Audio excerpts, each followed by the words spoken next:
Fuse! It was once this. Well, I like to think of myself as a people person.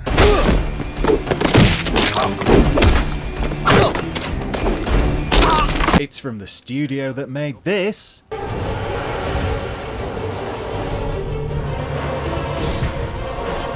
And it ended up like this. Now, let's play a game. It's called Can You Guess How Long I Lasted Before Turning It Off and Deleting It from my PS3? Anyone?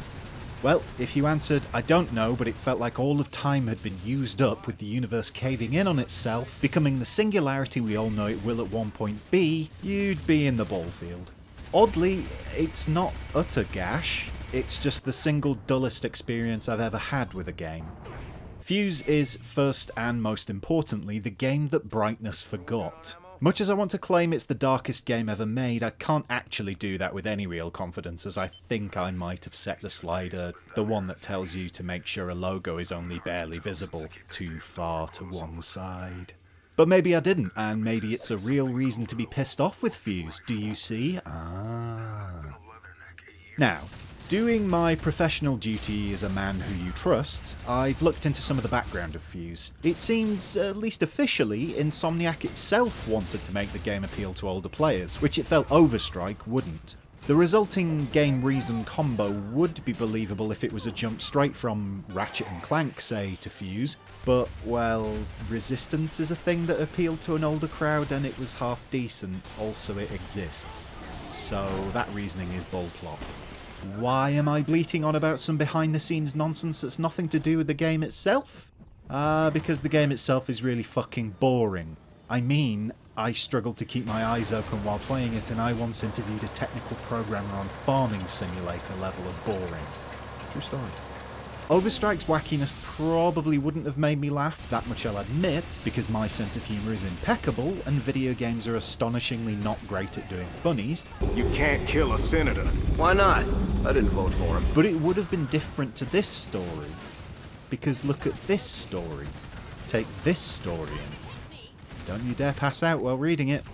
Honestly, there's nothing to talk about. Every scene is the same. A bit of walking, some tooling up, some awful dialogue from your banal avatars, and straight into, oh look, it's more cover shooting. Gears of War got it right in 2006, and it still shits all over this half-tube tripe from a good height.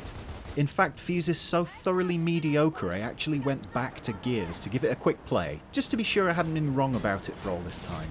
I mean, on the surface it's a similar game, so maybe my younger brain was stupid? Nope, younger brain was fine. What had happened was Fuse had made me question an entire genre, thanks to its dullitude. I didn't register how far into the game I got, I've forgotten how many hours I put into it. In fact, Fuse, as quickly as I was experiencing it, was becoming a forgotten memory. I genuinely don't remember what the other three characters' powers were. One was, like, really good at conkers or something, and had a talking dog? No? No.